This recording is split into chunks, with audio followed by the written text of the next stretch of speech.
Assalamu alaikum wa rahmatullahi ta'ala wa barakatuh. Bandiraɓe julɓe, min calmini, min juurima on, min ñaguima on du'aw, min neldi on du'aw.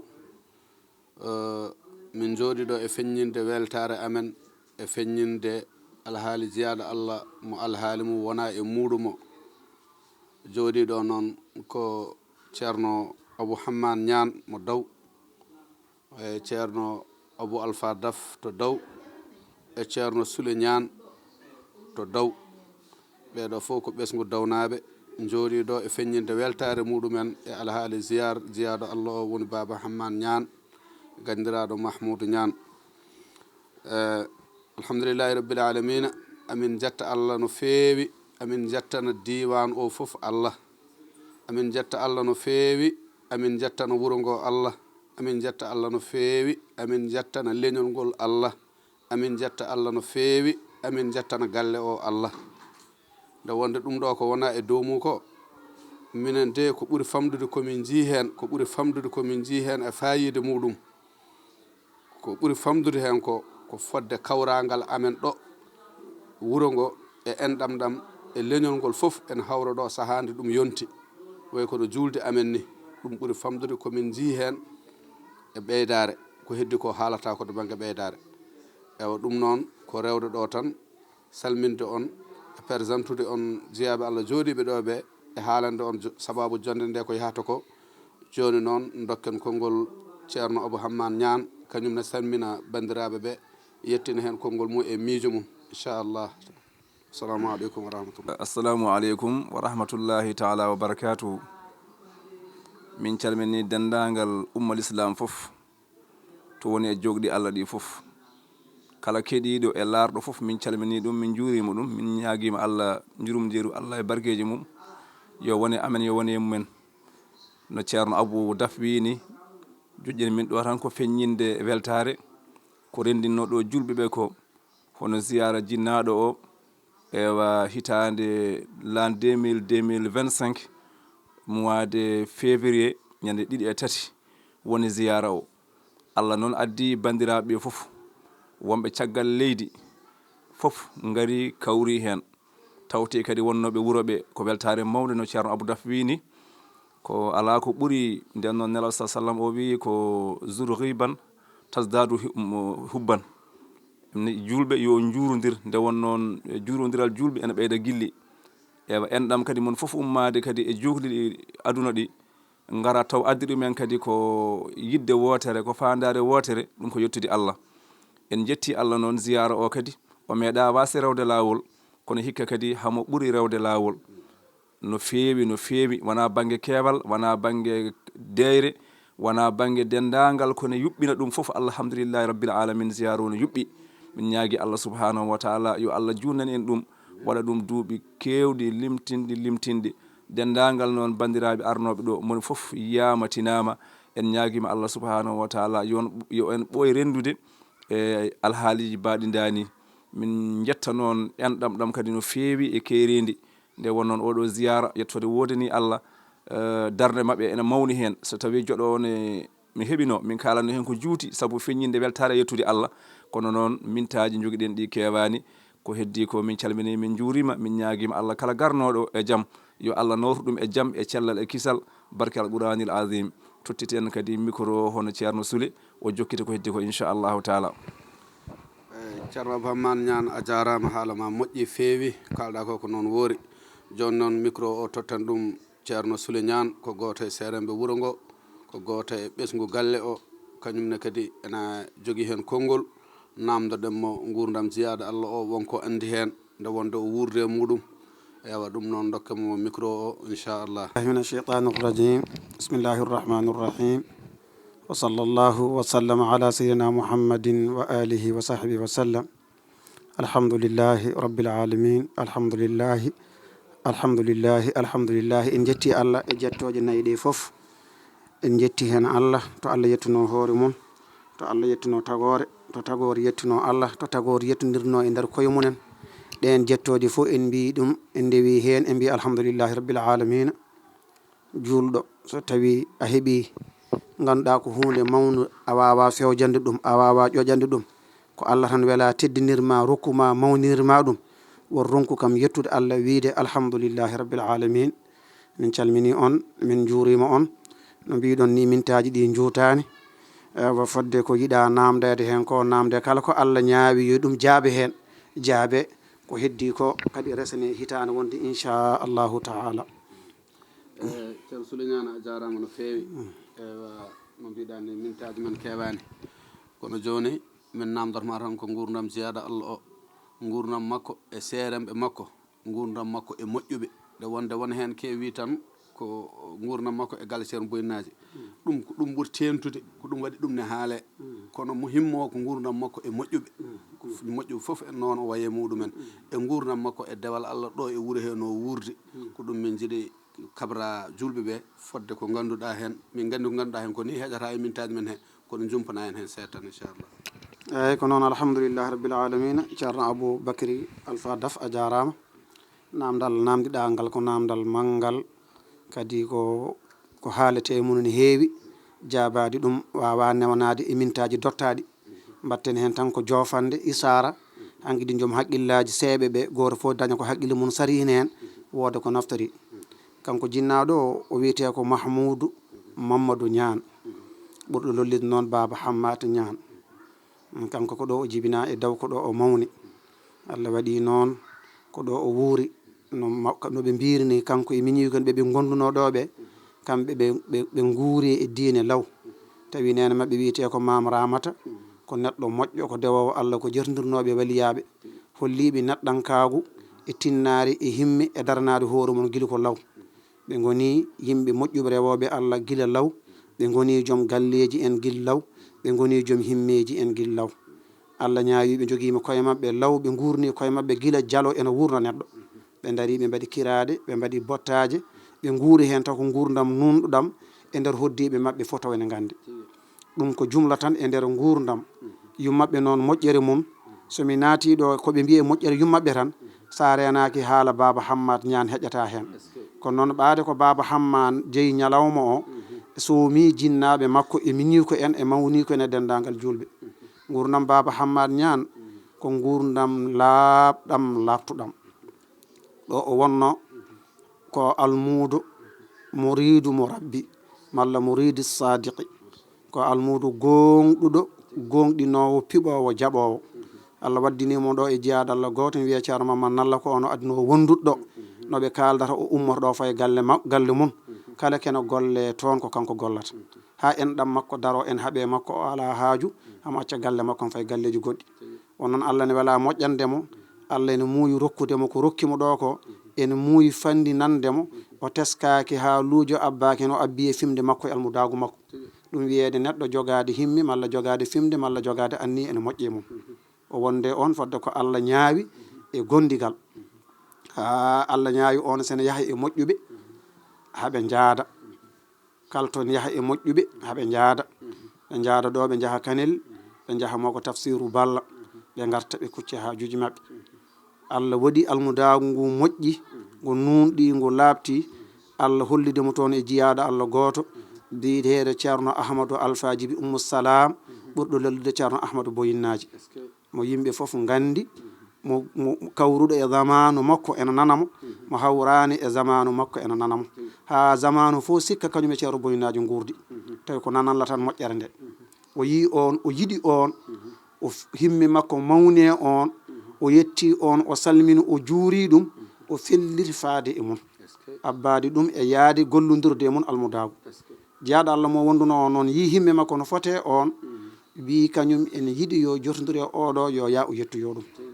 ko ni Allah addimo no ceerno Ahmadou Alpha Djiby Oumou Salam e nder jumla tan e isara ko noon nde o yeehi toon nde alhamdulillahi enen jooɗiɓe ɗo ɓe ken taniraɓe Baba Hamman Allah waɗi en kene ɓiɓɓe kono fodde duuɓi makko ken taniraɓe sama joguiɓe ɓe tanni taw kañumen kecci en firti ken taniraɓe makko o yi on Allah hoddiri on jogui ko laaɓi taƴowo ko silaman batta tan ko memi fo taƴat yi himme makko anni makko Allah andini on gueɗal makko nento mum Allah andini kadi o ardi ko pellital felliti gollodirde makko e nder ko jaabiɗa ko jaabimi ko heewi kono ko jumla beele heɗotoɓe ɓe daña famde nde o ari toon nde on jaɓɓimo wiyatamo ko Mahmoudou Niane haalnimo kadi haaluji kewɗi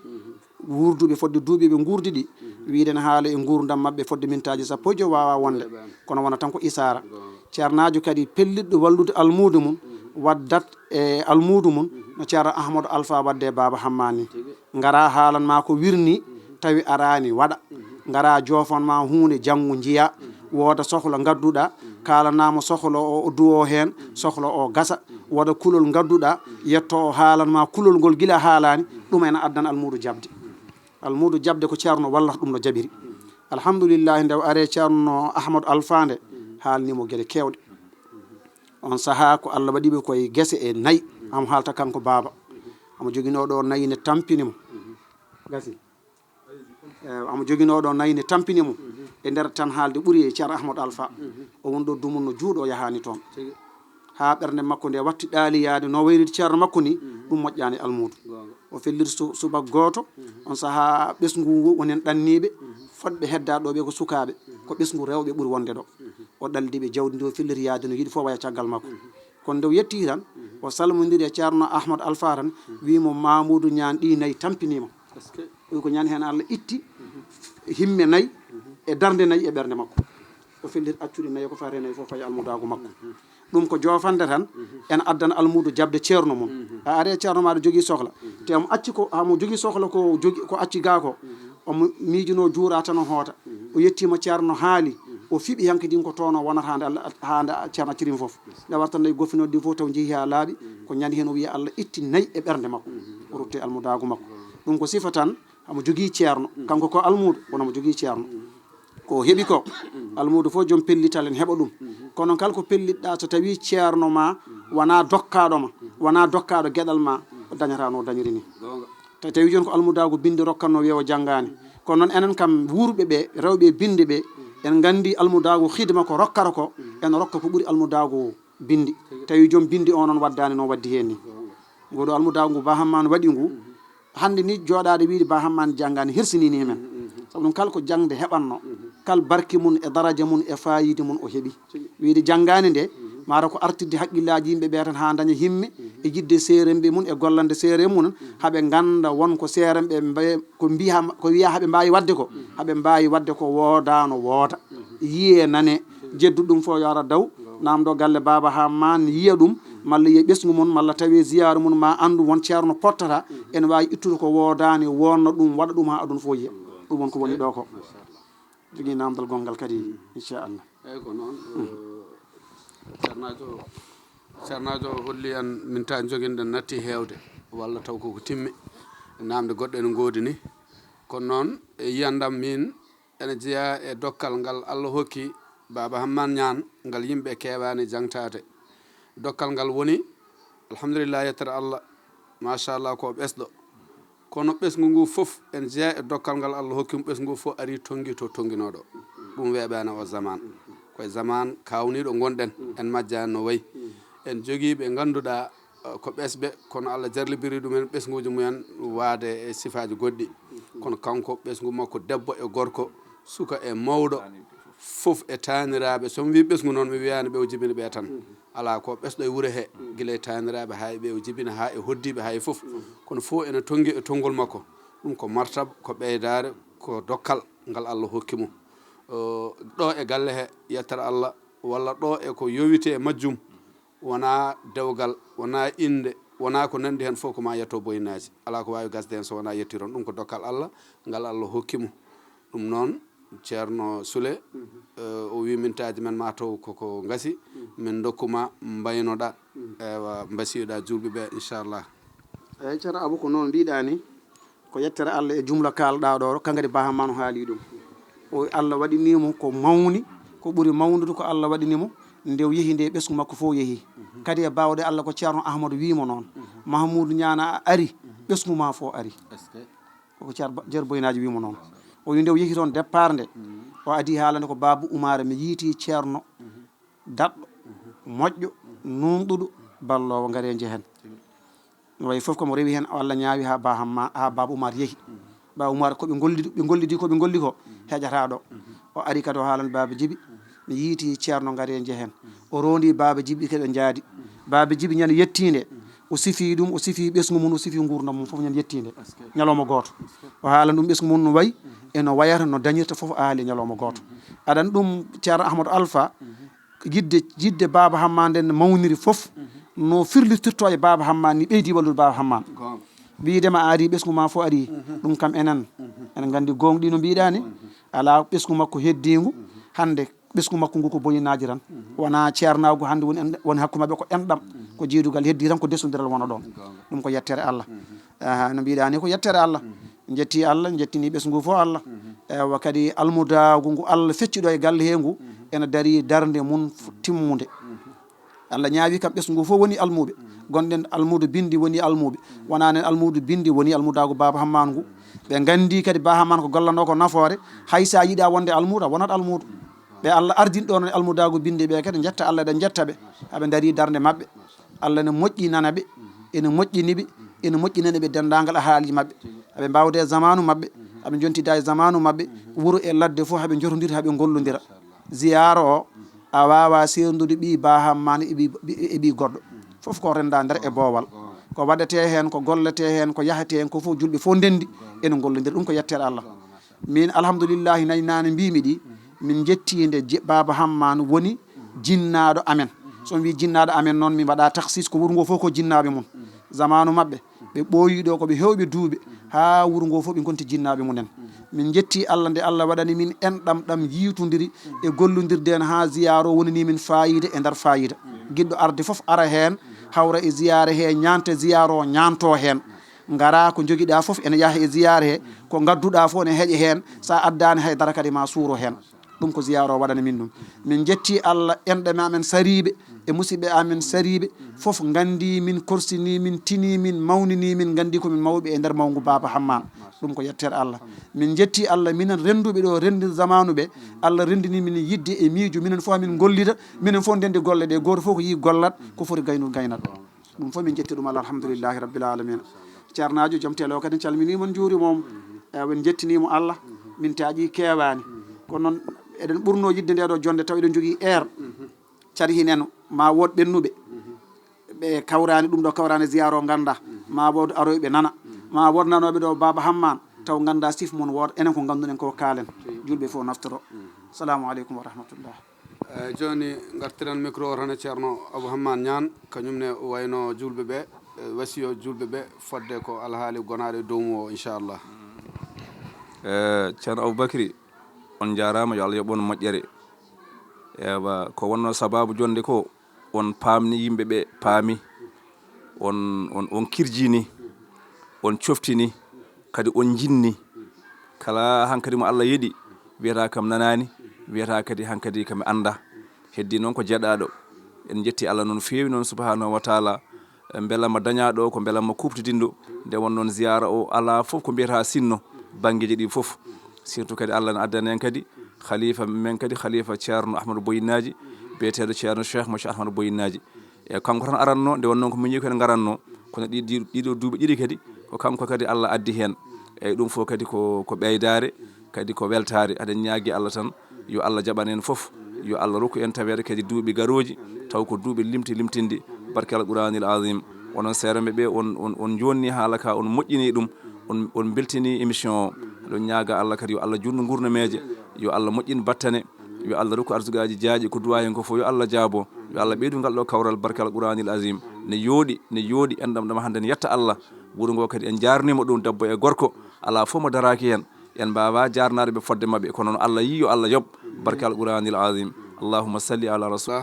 ewa ɗum noon bandiraɓe julɓe mataw alhaali o haadi ɗo to banggue komin jinno haalde ko heƴani ko yiiɗa haalede ko kono noon mintaji men timmi min calmini on min juurima on min beltima kadi no feewi min jarnima on ɗum noon assalamu aleykum wa rahmatullah wa akhiru dawana an alhamdulillahi rabbil alamin